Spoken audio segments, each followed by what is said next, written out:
Hey, I'm Cecily Korst. Welcome to the trailer. The Trailer Talks is sponsored by Imaging DNA. If you're an educator in photography, check them out at imagingdna.com.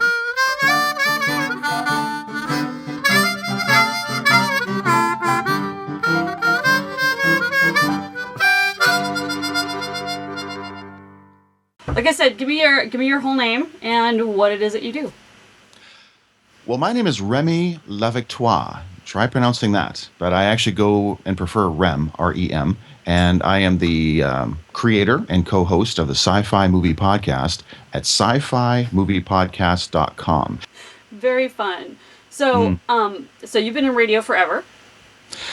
It felt like forever, and it was really a love of, you know how everybody has their first love. Radio was my first love, and it was one of those things that started when I was a kid. You know how we used to have remember when I was young we had these little transistor radios. Well, I remember uphill both ways. And we liked it that way. So I had a little transistor radio when I was a kid. I was maybe 10 or 11 years old, and I used to listen to that when I was going to sleep. I'd listen to KSFO Mystery Theater. I had some favorite radio announcers. I would actually listen in class with an earbud before they were really called earbuds, plugged into my radio. I'd be listening to Billy Joel, while I'm in science class. And radio was really the first love. And I had a friend who worked at a station called CJKL in Kirkland Lake, and he actually got me into the radio station. And I started by filing records overnight. Remember the little 45 records, the little, one song? Oh, yeah. And they had records. Well, I used to file records. And then one night, the announcer who was supposed to be on the air didn't show up. And we thought, well, I guess Rem's getting his chance on the air. So they kind of threw me behind the microphone, and I was playing records, and got the microphone, and I'm trying to talk. And by about 5, maybe 6 o'clock in the morning, I was getting pretty comfortable with it. And by that point, I was hooked. I just loved radio. And I stayed with it for about 6 years. And when I finally got out of radio, I was working at a country station up in Northern Ontario at a place called Timmins, Ontario. The station was called CKGB, and I was doing middays at a country station. And that was kind of where the radio career essentially ended. Oh, wow. And then, how did you get into podcasting? 2 words. Cliff Ravenscraft. Everybody loves Cliff. Everybody loves Cliff. And the other word, I guess if I was to throw a third word in, it would be Lost. And I remember people were talking about Lost in the first season. My God, you've got to watch this show. What's in the hatch? It's so amazing. I can't believe it. So I'm hearing the buzz, right? So I go over to Blockbuster, when there was Blockbuster, and I get the first season of Lost. And I thought, oh my God, this is so good. And I plow through the first season of Lost. The second season was just about to start, and I was really excited. So I'm wanting to talk to people about Lost. How do I find out more about this show? So I flip on iTunes, and I'm looking for Lost because I want to hear more about Lost. And I ran across Cliff Ravenscraft's Lost podcast. And I thought, well, that's something to do with Lost. So I started listening to it. So that started the relationship with Cliff and my introduction to podcasting, because I'd be doing intros and extras and little segment intros for his podcast. And then I started listening to his podcast and started doing little bits on it. And it opened up a whole world to me that I didn't know existed. So when people ask me how I discovered podcasting, it's always Cliff Ravenscraft and the Lost Podcast. Fond memories. Yeah, so does that pretty much cover your journey thus far, or have we missed anything in between? There was a gap. You know how some people go missing for periods of time? They just poof off the radar. Actually, my dogs might go missing Would you guys calm down? After doing work with Cliff on the Lost Podcast, I started thinking, I'd really like to do a podcast myself. And the topic really didn't present itself right away. And I was working in Calgary, and you know how sometimes life just sort of picks you up and takes you away? I sort of got out of podcasting, got out of listening to podcasts for a while. And then it was last year, actually, I was flipping through my Android device, and I discovered Cliff Ravenscraft again, Podcast Answer Man. I thought, man, Cliff is still at it. I think I need to do this. I think I need to jump in. I've got the editing background. I've got the broadcast background. Love listening to podcasts because at that time I was listening to maybe 15 or 20 different shows. it was again because of Cliff that I made the jump in. And I said, you know what? I'm going to start a podcast this year. And this was middle of last year. And I had to pick a topic. And that was the tricky part, because doing the show, building the show, that's the easy part. Putting out a finished product was that was the part I was most comfortable with. The trick was being in front of a microphone again and then having something interesting to say that I could say for a while. And I made sure that if I choose a topic, I need it to be something that I'm passionate about, that I can keep doing, and that I can have other people join in on the excitement for it. And that's how science fiction movies kind of came in.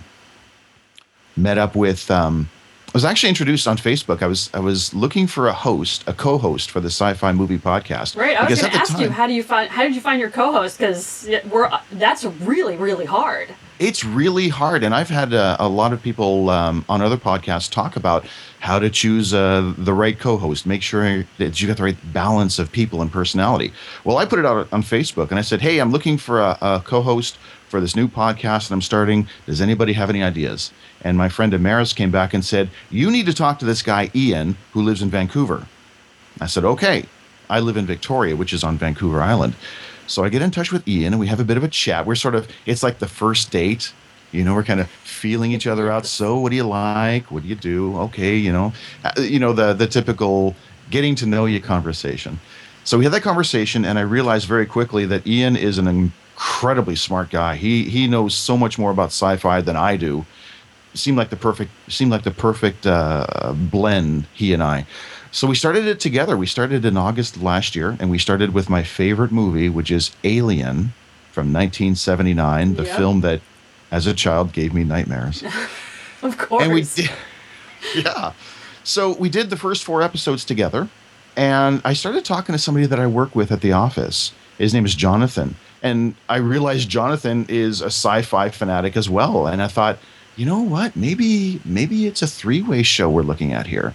So I talked to Ian about it, talked to Jonathan. We got Jonathan on the line, and the 3 of us just clicked. There's this really nice camaraderie, this kind of magic that we have. Ian is very passionate and outspoken, and he's right in your face. And Jonathan is very calm and cool and logical. And I'm the ringmaster who tries to keep both forces together and keep everything moving in a particular direction. So Jonathan joined us on the 4th episode of the Sci-Fi Movie Podcast. And since we've then been doing shows every week, and we just absolutely love it. Friday nights are the nights we look forward to. Not because we're going out to the bar to get plastered, because we're going to hook up on Skype and talk about a sci-fi movie. How nerdy is that? Oh, nerd alert. No, and it's great because, anybody with this much equipment, take a quick look around you. Yes. And you go, oh, I'm one of the geeks. You are. Go team. Absolutely. Go team. So you guys get together on Skype and do your podcast. What's the creative process like for you guys? How do you organize your thoughts and come up with new shows? Well, having the radio background is great because it gives me a sense of structure. Radio is all about structure. And what I was looking for was something that gave us that balance of the creativity and that structure that we could present a listener with every week. Because I think fundamentally we all need to have some level of order and structure in the content that we listen to. We have to have kind of an idea of what's coming next. So we built that structure. The creativity comes a lot from our listeners. It comes a lot from the guys. I remember we were talking about movies that we were going to do. And on the Sci-Fi Movie Podcast website, there is a little link that says movie list. And on there, we put a list of about 160 movies. These are the movies that we're working our way through. And I think right now we've reached about 25, 26. And we were talking, and Ian was saying something to the effect of, oh, God, I'm not looking forward to doing The Fifth Element. God, I hate that film. And I thought, ooh, nice. So I grabbed that movie and I moved it right up the list. So it's the next movie we're doing. I said, Ian, guess what we're doing next? The Fifth Element. And he was actually kind of pleased about it because it gave him an opportunity to talk about why he despised it so much. And it turned out to be one of our better shows because in some movies like Serenity or Aliens or The Avengers, we all love these films. So sometimes it's a little bit hard to get that spark going that says, Well, I like this. Well, I don't like this. Well, why don't you like this? Well, blah, blah, blah, and have that really good dialogue in the back and forth. When we all love something, there isn't the same spark. With The Fifth Element, there was a spark. Yeah, the creativity for us is pretty easy. We've got a huge well of movies and content to dig from. It's a topic we're really passionate about, and we're always kind of looking for ways to do things differently. I think a lot of my creativity from the editing process comes when I've got these audio clips that I've assembled together. I've got clips from the movies, and then I'm starting to put it all together in an audio track. And then I start to look at ways that I can manipulate things, maybe drop in some sound effects. Maybe we talked about a particular area of a movie, and I can drop something in here. Or maybe something from this movie was referenced by another movie. Like for the one we've got coming up shortly, we've got a clip from South Park that we're dropping into our review of Contact. Awesome. Yeah, it's South Park. So yeah. I'll send you the link. So the creativity is us trying to find unique content and take the content that we love and then find other elements from around the world and other pieces of media and bring those together to make it a more cohesive package. Very cool. So, well, we know what you do on Friday nights. What do you do with the rest of your time? Do you have a regular job that you have to go to? Do you have to sit in a cube, or is it just all creative? I am. I guess you could say a cube. What do they call it? A cube farmer. I do work in a cube farm for a company called Shaw Cable, which is the largest cable provider in Western Canada, and I actually work part time. I was working full time. And now with podcasting and audio becoming so important to me, I've actually made the move to part-time. So this way I can spend more time doing podcasting, going to NMX, talking to people on Skype and sort of building our brand. And eventually what I'm going to be doing is moving this to a position where the podcast can be something that's monetized. Perhaps we have one podcast. Maybe we have a network of podcasts. Maybe bring on advertisers and find a way to start making this into more of a career. It's a gradual transition, and I didn't want to jump straight from working into doing this and then suddenly being very poor for a long time. I'm kind of taking a more gradual approach, and being behind a microphone is where I belong, and that is the direction that I'm going. And I think you're going to see more of that in the next few years. Excellent. Wow. So what is success for you? What's that big, hairy goal? Success is waking up in the morning, being able to do exactly what I want to do and love, and being paid to do it. Being able to know that all of the physical, worldly responsibilities are taken care of, and I can go do what's fun and be rewarded for it. I think that's the simplest idea of success for me. And it sounds like you have a plan. You're not just using the Force. The Force is important. The Force cannot be underrated. I do try to invoke the Force on a daily basis, but there is this other thing I'm working on, and it's called hard work. And I think that some people who want to go into the podcasting world or go into broadcasting need to realize that as much as you can wish and hope for something and try to wave a magic wand and sprinkle pixie dust and even invoke the Force, there's hard work, and there's time, and there's dedication. There's networking that's necessary. I'm keeping my expectations as realistic as possible. And being that I'm a person who bores easily with jobs and careers and activities, I need to keep giving myself new things to do. I need to keep changing things up. But I also have to realize I'm in this for the long haul. I'm in this for the duration, and I'm going to be doing this for the rest of my life. And I have to keep those things balanced, and that's the trick. Very good. So what's been the hardest part of getting to this creative side of what you do? Understanding it. This is something that I started working on really intensely last year. And I have to credit a woman named Judy, who's my career coach. I hired this person, Judy, to help me get a sense of where my career is going, because when I look at my career trajectory, it's all over the map. You know, I was originally going to go into computer science. Then I went into radio. Then I went into metaphysical books. Then I went into telephone installation.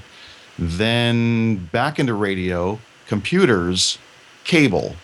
So the lesson that I'm really trying to take away now is that instead of just jumping from career to career, find the career that gives me a creative outlet, but also realize that I've got to change it, shake it up, and I can't do something, even if it's creative, if it becomes stagnant. So there's a matter of being creative, but keep that creativity changing. Even doing something creative, if it's the same thing over and over, can get boring and lead to stagnation.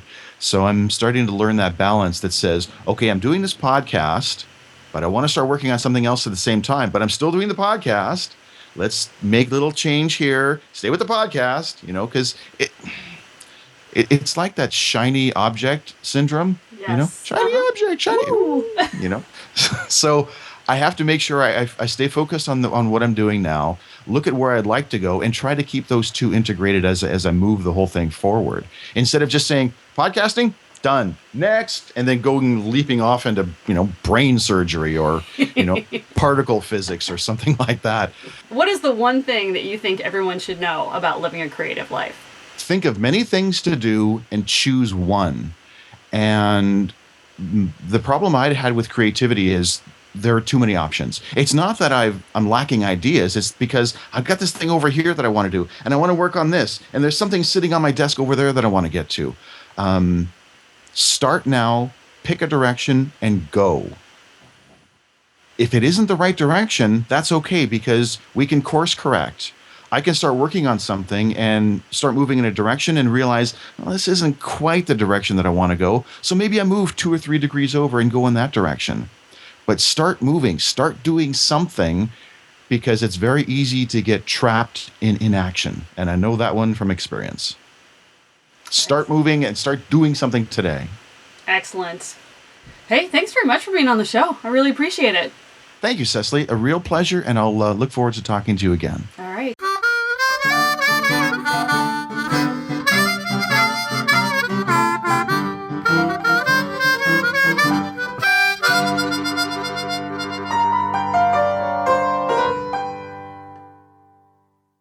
Yay. So I really like what you've been doing. It sounds like you're having a lot of fun with it.